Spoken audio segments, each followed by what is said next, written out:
আসসালামু আলাইকুম। ইনফো টেলিভিশনে স্বাগত জানিয়ে খবর পড়ছি নাসির উদ্দিন শিকদার। পটুয়াখালী জেলায় উলানিয়া বন্দর পানি উন্নয়ন বোর্ড কর্তৃক উন্নয়ন কার্যক্রম পরিচালনা করে শত ব্যবসায়ী প্রতিষ্ঠান ও ঘরবাড়ি উচ্ছেদ।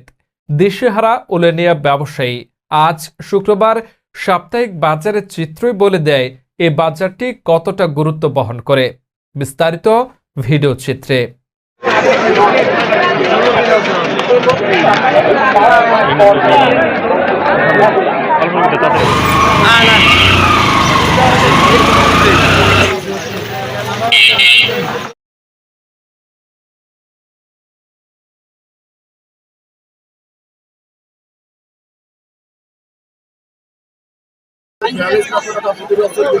সেখান থেকে আমরা সরকার বঞ্চিত হইবে, এটা আমাদের যেভাবে হোক আপনাদের কাছে অনুরোধ, এরা যেন আমাদের হাটটা টিকে থাকে। এই গরুহাট, কালাইয়া, উলানিয়া, গলাচিপা, এই আমার ঐতিহ্যবাহী হাট। এই হাট কোথায় দেবে মানুষ, কোথায় খাইতে পারবে না, এই জন্য মানুষ অসহায় করবে, কান্নার ঢল পড়ে যাবে। তাই আমরা যাতে বিনোদন অনুরোধ করি সরকারের কাছে, যাতে আমাদের ঐতিহ্যবাহী হাট রক্ষা হয়। ভেঙে দেয় তাহলে যারা এখানে ব্যবসা বাণিজ্য করে, পুরাতন যারা ব্যবসা বা নতুন যারা ব্যবসা বাণিজ্য করে, তাদের কি সবাই সমস্যা হয়ে যাবে। তাই আমরা চাচ্ছি যেন এই সরকার পানি উন্নয়ন বোর্ড এই রাস্তাটা করার জন্য বাজারটা উচ্ছেদ করতে চাই।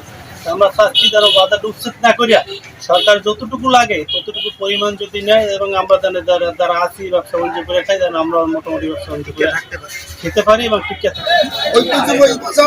এই বাজার যদি এই ভাঙে দেয়, এই বাজারের মানুষ খুব অসহায় হয়ে পড়বে, মানুষ একদম পথে বসে পড়বে, আমার মতো কোনো মানুষ কিচ্ছু থাকবে না। এই বাজারের উপরে তাদের রিজিক। এই বাজারটা যদি চলে যায়, আরো কত সমস্ত আগের বাজার হইতে পারে, এটা শুক্রবারের বাজার, অনেক আগের বাজার। এই বাজার যদি ভাঙে দেয় তাহলে এই বাজারে ঐতিহ্য আর থাকবে না। আমরা কি করি এখন, পথে বসে যাবো। ব্যাংক থেকে লোন কেউ করেছেন সুদের টাকা দিয়ে, তারা করেছেন এই ব্যবসা প্রতিষ্ঠান। এই ব্যবসা প্রতিষ্ঠান যদি ধ্বংস হয়ে যায়, আমি কোথায় গিয়ে দাঁড়াবো? এটাই এখন এই উলানিয়াবাসী সাধারণ এবং এই ব্যবসায়ীদের হয়ে পড়েছে উলানিয়া বন্দরের যে ব্যবসায়ী।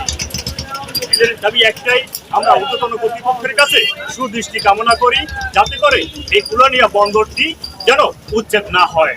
এটা একটি শতবর্ষী বাজার, এই বাজার জুড়ে রয়েছে অনেক মানুষের কর্মসংস্থান। পটুয়াখালী জেলা থেকে রাকিব আল হাসান, ইনফো টেলিভিশন। এতক্ষণ ইনফো টেলিভিশনের সাথে থাকার জন্য ধন্যবাদ।